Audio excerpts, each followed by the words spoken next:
बांध के नीचे एक सुंदर वृंदावन गार्डन का निर्माण किया गया है। कवर्धा शहर से लगभग 19वें किलोमीटर पर स्थित है मंडवा महल। सामने 16 स्तंभ से टिका हुआ मंडप है। उसके 1 किलोमीटर बाद स्थित है विश्व धरोहर भोरम देव मंदिर। 7वीं शताब्दी में निर्मित छत्तीसगढ़ का खजुराहो नाम से मशहूर इस मंदिर में भगवान शिव की पूजा होती है। जिस अभयारण्य के प्रवेश द्वार पर भव्य प्रागैतिहासिक मंदिर स्थित हो, ऐसा अभयारण्य दुर्लभ है।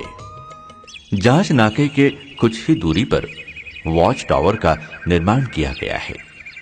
चिल्फी घाटी के टेढ़े मेढ़े ऊंचे नीचे रास्ते से गुजरते हुए हम पहुंचे चिल्फी से लगभग 20 किलोमीटर पर स्थित है अभयारण्य की सबसे ऊंची चोटी पीड़ा घाट। इस स्थान को प्रकृति का स्वर्ग कहा जा सकता है।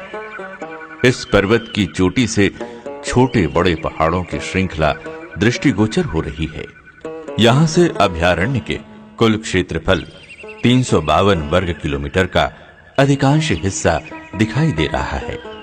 इसके नीचे वन्य प्राणियों को जल उपलब्धता के लिए जलाशय का निर्माण, यात्रियों की सुविधा के लिए पूर्णतः सुसज्जित 2 कमरों के निरीक्षण कुटीर का निर्माण किया गया है। विभाग की ओर से वन की निगरानी और सैलानियों को प्रकृति का यहां अद्भुत स्वरूप दिखाने के उद्देश्य से एक वॉच टावर का निर्माण किया गया है। यहां सुविधाजनक लोहे की सीढ़ी बनाई गई है। यहां से हिल टॉप व्यू स्पष्ट दिखाई देता है। यहां आकर अलौकिक सौंदर्य को देखने के बाद लोगों की सारी पीड़ा मानो खत्म हो जाती है।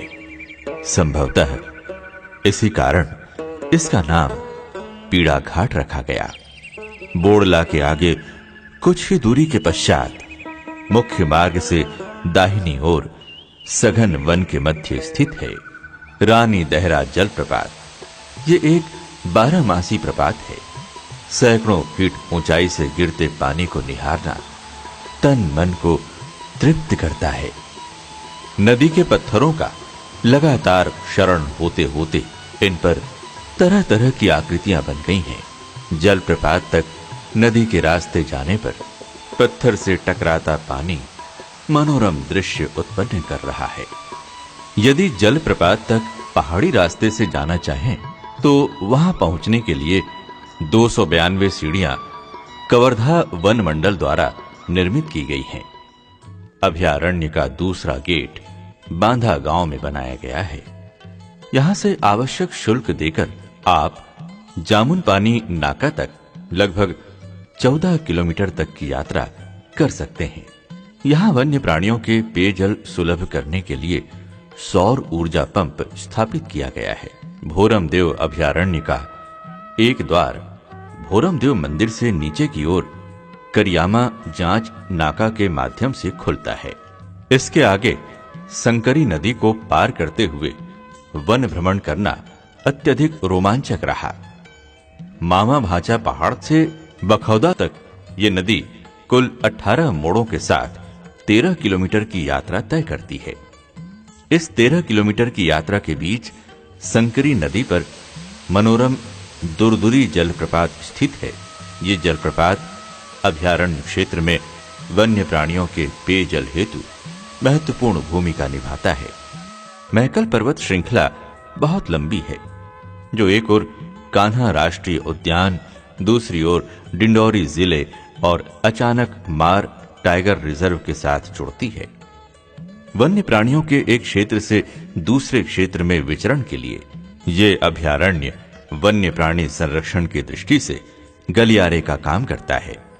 भोरम देव अभयारण्य में 4 बाघों को चिन्हित किया गया है। इसके अतिरिक्त यहां मुख्य रूप से तेंदुआ, भालू, नीलगाय, लोमड़ी, चीतल, सांभर, जंगली सुअर, बायसन या गौर, उछल कूद करते लंगूर जैसे विविध प्रकार के प्राणी सहज ही दृष्टिगोचर हो जाते हैं। अभयारण्य के चहुओर विभिन्न किस्म के पक्षी परिलक्षित हो जाते हैं। राष्ट्रीय पक्षी मोर की बहुसंख्या में उपलब्धता इस अभयारण्य को और मनोहारी बनाती है। अभयारण्य को भोरमदेव और चिल्फी दो वन्य परिक्षेत्र में बांटा गया है।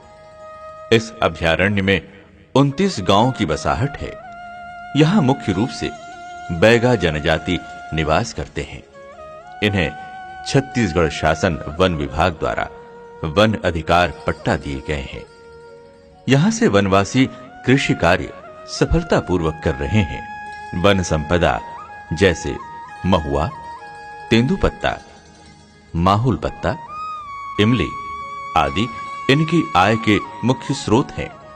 मानव और वन्य प्राणी बिना द्वंद्व के सदियों से यहां निवास कर रहे हैं। इनके बीच सह अस्तित्व का वातावरण है। इस अभयारण्य में यत्र तत्र मिश्रित वन की मौजूदगी अभयारण्य को सुंदर हरितमय बना रही है। अभयारण्य के लगभग संपूर्ण क्षेत्र में वन्य प्राणियों के लिए पेयजल की व्यवस्था की गई है। कई जलाशय निर्माणाधीन हैं।